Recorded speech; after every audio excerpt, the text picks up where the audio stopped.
Yeah కేంద్ర fascist పాలసీలపై ఉద్యమించాలి. Labour కోడ్లు రాజ్యాంగ వ్యతిరేకం. ప్రతిపక్షాల సీఎంలు మంత్రులను తొలగించేలా త్వరలో 130వ రాజ్యాంగ సవరణ రాబోతుందంట. మావోయిస్ట్ పార్టీ సంచలన లేఖ తెలంగాణ అధికార ప్రతినిధి జగన్ పేరుతో విడుదలైందంట. ఒకసారి చూడు రెండో పేజీలో. అంటే హెచ్చరిస్తున్నట్టే ఒక విధంగా హెచ్చరికలు ఇవన్నీ కింద కింద కింద ఓకే. ఇక లేబర్ కోడ్లు రాజ్యాంగ వ్యతిరేకం, మావోయిస్ట్ పార్టీ సంచలన లేఖ తెలంగాణ అధికార ప్రతినిధి జగన్ పేరుతో విడుదలైంది. మరి ఆ జగన్ ఎవరు? జగన్ తిప్పిరి తిరుపతి అంటారు. అభయ్ పేరుతో వచ్చే లేఖలని తిప్పిరి తిరుపతి అంటారు. తిప్పిరి తిరుపతి ఇప్పటికే విజయవాడలో పోలీసులు అదుపులో ఉన్నట్టు సమాచారం అందుతుంది. బట్ పార్టీ మాత్రం తిప్పిరి తిరుపతి పోలీసులు అదుపులో లేడు, సేఫ్ అండ్ సెక్యూర్ గా ఉన్నారు అని పార్టీ చెప్తా ఉంది. మన లేఖల చెప్పారు.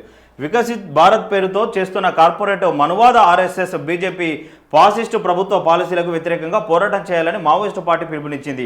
ఇటీవల కేంద్రం తీసుకువచ్చిన లేబర్ కోడ్ల రద్దు కోసం ఈ నెల 26న తలపెట్టిన అఖిల భారత నిరసన కార్యక్రమంలో వేలాదిగా పాల్గొని పోరాడాలని కోరింది. ఈ మేరకు తెలంగాణ అధికార ప్రతినిధి జగన్ పేరుతో మావోయిస్టు పార్టీ తాజాగా ఓ లేఖను విడుదల చేసింది. బీహార్ ఎన్నికల అనంతరం శ్రమనీతి 2025 పేరుతో కేంద్రం తెచ్చిన 4 కార్మిక కోడ్లు రాజ్యాంగంలోని 14, 16, 23 ఆర్టికల్స్ను ఉల్లంఘించడమేనని లేఖలో పేర్కొన్నది. అణుశక్తి బిల్లు 2025 ద్వారా అణుశక్తి ఉత్పాదనకు పంపకాన్ని ప్రైవేటు కంపెనీలకు అప్పజెప్పబోతుందని, ఇక ఆదివాసీ దళిత వెనుకబడిన వర్గాల అగ్రకులంలోని పేద విద్యార్థులకు ఉన్నత విద్యను అందకుండా చేసేందుకు యూజీసీ, ఏఐసిటిఈ, ఎన్సీఈఆర్టీలను రద్దు చేసి విద్యా కమిషన్ ఏర్పాటు చేయబోతున్నారని ఆరోపించింది. విద్యుత్ రంగాన్ని ప్రైవేటు పరం చేసి బ్యాంకులకు, కార్పొరేట్ కంపెనీలకు దారదత్తం చేయబోతున్నారని లేఖలో పేర్కొన్నారు. ప్రతిపక్షాలను విచ్ఛిన్నం చేసే యత్నం. ప్రతిపక్షాలు విచ్ఛిన్నం అయిపోయినాయి. వాళ్ళు ప్రతిపక్షాలు ఏంటంటే నేనే సీఎం, నేనే పీఎం అని వాళ్ళు ఊహలలో ఊరేగుతున్నారు. త్వరలోనే 130వ రాజ్యాంగ సవరణ ద్వారా ప్రతిపక్షాల మంత్రులను తొలగించే కుట్రలు కూడా చేయవచ్చని ఆరోపించారు. బీహార్లో ఎస్ఐఆర్ ద్వారా ఎన్డీఏ గెలుపొందిందని మోడీ ప్రభుత్వం ట్రంప్నకు లొంగిపోయి అమెరికా నుంచి పత్తి, మొక్కజొన్న, సోయాబీన్ పంటలతో పాటు ఇతర వ్యవసాయ ఉత్పత్తులను దిగుమతి చేసుకునేందుకు ఒప్పందం చేసుకుందని ఆరోపించారు. దీనివల్ల తెలంగాణ పత్తి రైతాంగం తీవ్ర సమస్యలు ఎదుర్కొంటుందని వాపోయారు. నిజంగా అంటే మావోయిస్టులకు ఉన్న నాలెడ్జ్కి హ్యాట్స్ అప్ చెప్పాలి. మనమేమో మన దగ్గర సెల్ ఫోన్లు ఉంటాయి, టీవీలు ఉంటాయి, ఇంటర్నెట్ ఉంటాయి, అన్నీ ఉంటాయి. వాస్తవంగా వాళ్ళకి రేడియోలు తప్ప ఏముండవు. వాళ్ళ సమాచారం ఎంత స్పష్టంగా ఉంటుంది అంటే సబ్జెక్టు సమాచారం అంత స్పష్టంగా ఉంటుంది. మీరు విచ్ఛిన్నమవుతున్నారా నాయన?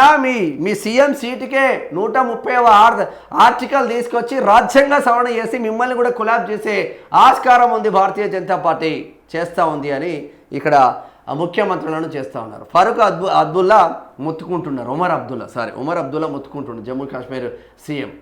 ఇక ఆయన తేజస్వి యాదవ్ నేనే సీఎం, ఫలానా తారీఖు నేను ఇక ప్రమాణ స్వీకారం చేస్తున్నా అని చెప్పిండు ఆ రోజు. ఇక్కడ మన లాలూ ప్రసాద్ యాదవ్ కొడుకు, ఇక్కడ మన ఆర్జేడీ అధినేత బీహార్లో ఏమైంది? డమేల్ అయిపోయింది. అందువచ్చే ఇప్పుడు ఈ లెటర్లు కూడా ఇక నెక్స్ట్ వస్తాయా? ఇప్పుడు జగన్, అభయ్ పేరిట వచ్చే లెటర్లు తిప్పిరి తిరుపతి రాస్తున్నట్టు సమాచారం అందుతుంది. తిరుపతి ఎవరో కాదు, ఉమ్మడి కరీంనగర్ జిల్లా కోరుట్లకు చెందిన బిడ్డ, ఒక దళిత బిడ్డ అగ్రస్థాయిలో. ఇప్పుడు వాస్తవంగా మావోయిస్టు పార్టీలలో అగ్రస్థానంలో తెలంగాణ బిడ్డలు అనేక మంది ఉన్నారు. ఇప్పుడు మనం వేల మీద లెక్క పెట్టుకోవచ్చు కదా చాలా మందిని. ఆశాన కావచ్చు, వేణుగోపాలరావు కావచ్చు, నంబూరి కేశవరావు, చనిపోయిన నంబూరి కేశవరావు కావచ్చు, అనేక మంది తిరుపతి కావచ్చు, అనేక మంది అంటే అగ్రస్థానంలో ఉన్నారు. సరే, ఈ లెటర్లు ఇవి పక్కన పెడితే, లేబర్ కోడ్లకు రాజ్యాంగ వ్యతిరేకం అని మావోయిస్ట్ పార్టీ సంచలన లేఖ రాస్తే, మరి లేబర్ కోడ్ల పైన ఏ చిన్న సమస్య కార్మికులు కర్షకులే కదా ఎర్రజెండా పార్టీకి వెన్నుపూస.